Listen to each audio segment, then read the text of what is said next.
Hi everyone, I'm Natalie Henry Charles and welcome back to the channel. So right now I'm pulling a wholesale order and I have to get it out today because I already marked it as shipped. So we are getting ourselves together. I'm mostly done pulling it. I just have to like cello everything and then I have to press 2 totes and then I'll be done. But yeah, we're mostly done pulling the order.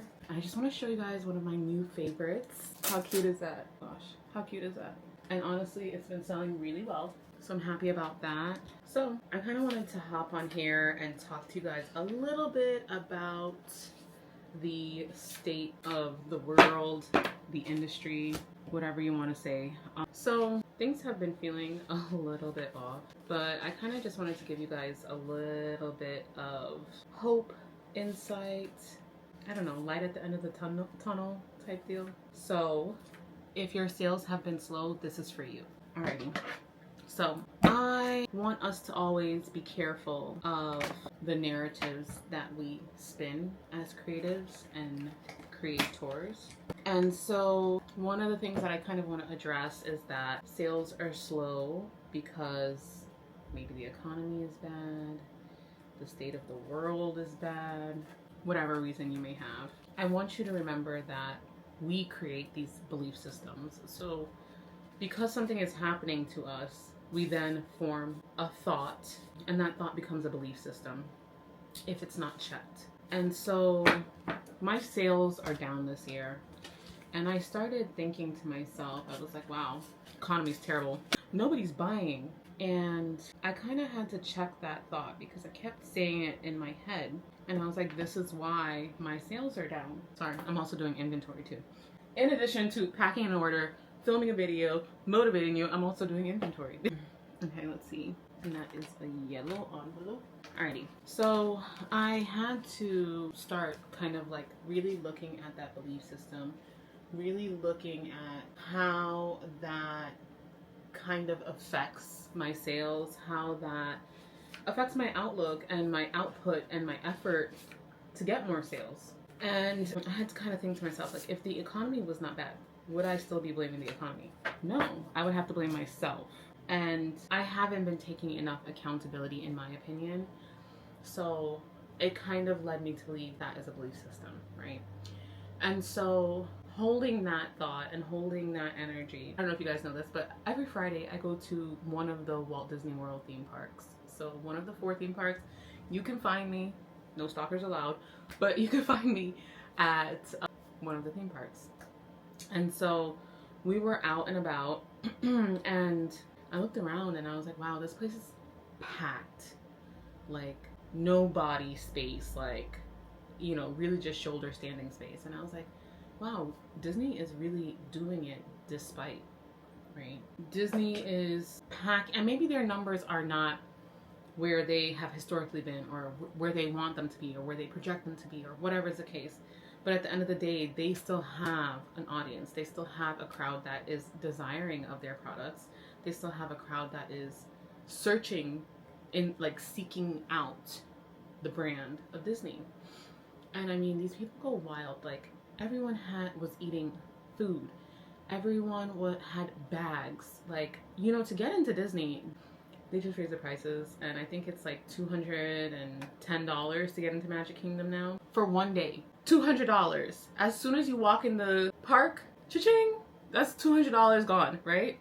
That's not including food. That's not including any type of like fast ticket pricing, like Fast Pass or Genie Pass or whatever it's called. There's no additional, there's nothing included. Just to be in the space and absorb the magic of Disney, you have to pay $210, okay? And granted, you could bring your food, you could, you know, do whatever you want, but like part of the magic is like, you know, just like, woo, you know, like having fun and just like spending whatever. And I'm not saying that I do that as a weekly goer. I'm just saying, you know, like people who save up to go on this like once in a lifetime type trip, that's kind of what they're doing. And sorry, that was my heat press. It's screaming at me because I've just left it on. So, you know, you look around and you see people spending money. I recently went to the mall and I had bags in my hand, you know, and I was looking around and I was like, wow, there's a lot of people here. People are spending. And so like here in Orlando, we have like a very high-end mall called Millennia. And there were a lot of people at Mall at Millennia. And those stores are like, we're talking like Gucci, Prada, Louis Vuitton, Chanel, Saks Fifth Avenue, like all the high-end shops are at Millennia.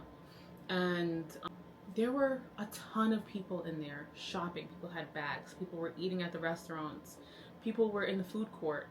And, you know, the fact of the matter is people were spending money. But the thing that I realized is people are going to spend money on what they find value in. So we have to position our brands in a way that is valuable. Stop thinking that there's not enough to go around. Stop thinking that the economy is bad so people aren't spending. People are saving, you know, their money. That's not true. People are out and about. They are spending their money despite knowing it's practically the end of the world. And I know that that's hard as a creative because like I get into that head too. I'm like that headspace too. I'm like, the world is literally on fire and I'm just screaming, you want to buy this brand new greeting card that I just designed? Anybody need a greeting card? You know, like it feels like so, you know, one, pointless, but then also two, like I'm screaming about this like thing that I created and the world is on fire, you know? And I totally get it, but we have to kind of move past those headspaces because when we look at, for example, Disney is technically selling art and animation. They have just found a way to package it in different ways, right? But Disney is a film company. Like, they make movies, they make animated series, they are producing visual content and entertainment. They've found subsets to push out their product. So now you can go to this place that is themed like your favorite movies, and your favorite characters will be there, and merch for your favorite characters will be there, and food that you have found in those movies will be at this park.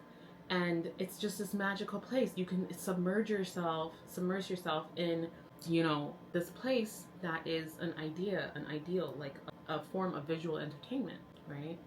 But Disney is selling creativity, creation, artistry, visual entertainment. These are along the same lines of what we're doing as well. So I just want you guys to be cognizant of belief systems. I want you to remember that your thoughts form your reality. And so what can you do this week that could maybe push the needle forward? Could you send out an email? Could you do an extra post on social media? Could you do a long format video?